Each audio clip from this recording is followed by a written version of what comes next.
Ziyado'lar har nemadek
Assalomu alaykum, hurmatli ilmiy kengash a'zolari, hurmatli hamkasblar. O'zbekistonda bugungi majlisimiz vositamizni demak, O'zbekiston Respublikasi Oliy ta'lim fan va innovatsiya vazirligi huzuridagi Oliy attestatsiya komissiyasining 2024-yil 25-dekabrdagi 12-13 sonli taqdimnomasiga muvofiq ilmiy kengash tarkibi 13 kishidan iborat qilib tasdiqlangan. Hozir majlis kengashimizda 13 kishi qatnashyapti. Shu jumladan ko'rib chiqilayotgan dissertatsiya ixtisosligi bo'yicha 10 nafar fan doktori qatnashmoqda. Bugungi majlisimizda kun tartibi Mamatqulov Ne'matullo Nazrullayevichni 020014 organik moddalar va ular asosidagi materiallar texnologiyasi ixtisosligi bo'yicha fenollarni xloroasetil hosilalarini sintezi xossalari va qo'llanilishi mavzusidagi kimyo fanlari doktor dissertatsiya ishining himoyasi. Ish O'zbekiston Milliy universitetida bajarilgan. Ilmiy maslahatchi kimyo fanlari doktori professor Abdushukur Gulnaz Kabirovich. Rasmiy opponentlar kimyo fanlari doktori professor Ziyadullayev Odiljon Egamberdiyevich, kimyo fanlari doktori professor Rahmanberdiyev G'afar aka, texnika fanlari doktori professor Beknazarov Hasan Soibnazarovich. Yetakchi tashkilot Toshkent farmatsevtika instituti. Kun tartibi bo'yicha savollar yoki takliflar bormi? Tushunarli. Bo'lmasa tasdiqlab berishlarini so'rayman. Kun tartibini kim rozi? Qarshilar betaraflar yo'q. Birozdan qabul qilindi. Demak, talabgorning shaxsiy ishlari bo'yicha so'zni ilmiy kotibga beramiz. Marhamat. Rahmat. Assalomu alaykum, hurmatli ustozlar. Mamatqulov Ne'matullo Nazrullayev 1971-yilda Qashqadaryo viloyati Kasbi tumanida tug'ilgan, millati o'zbek, ma'lumoti oliy.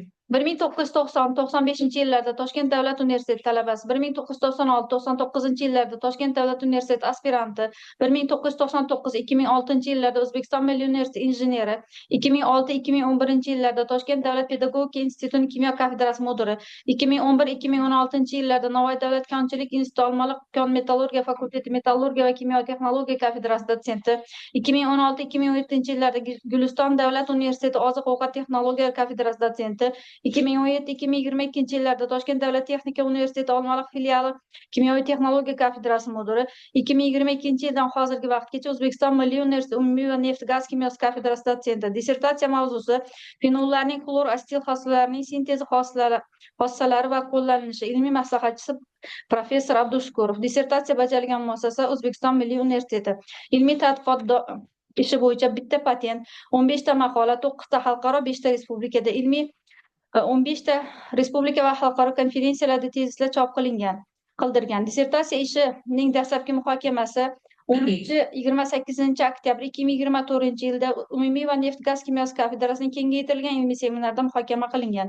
Majlis raisi PhD Yangiboyev tomonidan imzolangan ilmiy ishlar va innovatsiyalar bo'yicha prorektor Ergash tomonidan tasdiqlangan. Taqrizchilar professor Arslanov, professor Xalikov. Seminar Mamatqulov Ne'matullo Nazorullayevichning 020014 organik moddalar va ular asosidagi material texnologiyasi ixtisosligi bo'yicha bajarilgan dissertatsiya ishini ilmiy kengash qoshidagi ilmiy seminarga tavsiya etgan. Dissertatsiya ishining muhokamasi O'zbekiston Milliy universiteti huzuridagi DSK 03-30-12-2-01-03 raqamli ilmiy kengash qoshida tuzilgan bir martalik ilmiy kengashning 020014 organik moddalar va ular asosidagi materiallar texnologiyasi ixtisosligi bo'yicha ilmiy seminarning 1-fevral 2024-yildagi 1-sonli majlisda muhokama qilingan. Majlis bayonnomasi raisi Xalikov tomonidan imzolangan ilmiy ishlar va innovatsiyalar bo'yicha prorektor Ergash tomonidan tasdiqlangan. Taqrizchilar Beknazarov va Abdurazakov. Seminarda Mamatqulov Ne'matullo Nazorullayevichning dissertatsiya ishini bir martalik ilmiy kengashda himoya qilish uchun tavsiya etilgan. Dissertatsiya muhokamasi davrida ko'rsatilgan kamchiliklar inobatga olingan va tuzatilgan. Himoya haqidagi e'lon 2025-yil 21-fevral O'zbekiston Respublikasi Oliy attestatsiya komissiyasining veb-saytida, 2025-yil 4-martda O'zbekiston Milliy axborot agentligi veb-saytida, shuningdek 4-martda Ziyonet axborot tarmog'i portaliga joylashtirilgan. Yetakchi tashkilot sifatida dissertatsiya ishi vaqti referat Toshkent farmatsevtika instituti ilmiy seminarida muhokama qilingan. 2025-yil 13-mart 14-2025 sonli bayonnoma. Ilmiy seminar raisi dotsent Po'latova, taqrizchi Karimov tomonidan berilgan taqrizda dissertatsiya ishi ijobiy baholanib, unda ishning dolzarbligi, ilmiy yangiligi, olingan natijalarning ilmiy asoslanganligi va ilmiy amaliy ahamiyati ko'rsatilgan. Rahmat, kattakon. Demak, talabgorning shaxsiy ishlar bo'yicha ilmiy kotibga savollar bormi? Qanday bo'lsa, unda so'zni talabgorga beramiz, dissertatsiya ishining asosiy joylarini aytib o'tish uchun va reglament yarim soat yetadi menimcha. Yarim soatgacha ekan. Marhamat. Assalomu alaykum, hurmatli ilmiy kengash qatnashchilari. Bugungi sizlarga taqdim etiladigan mavzuyimiz fenollarning xlorosil hosilalarini sintezi va qo'llanishligi deb nomlanadi. Bugungi kunda jahonda sanoatning rivojlanishi bilan fenollar asosida sintez qilingan birikmalar asosan farmatsevtika sanoatida, dori-darmonlar, qishloq xo'jaligida bakterisid, fungisid, stimulyator, fossali birikmalar hamda oziq-ovqat sanoatining rivojlanishi bilan asosan ya'ni g'alla, meva, sabzavotlarni yetishtirishda, samaradorlikni oshirishda yashil kimyoga rioya qilgan holatda o'simliklar va boshqa kasalliklarga qarshi preparatlar sintez qilish ishning asosiy muhim ahamiyatni kasb etadi.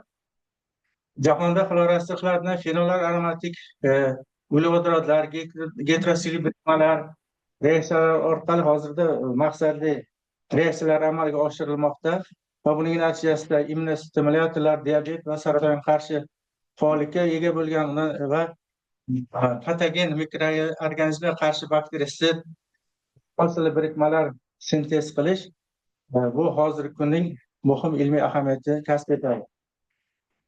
Ushbu ishimizda fenol izomer kirzollarni katat miqdordagi lyuz kislotalari va nanokatalizatorlar ishtirokida xloroasillash mahsulotlarining modifikatsiyasi, qo'llanilishi va ishlab chiqarish texnologiyani yaratishni asosiy maqsad qilib olganmiz.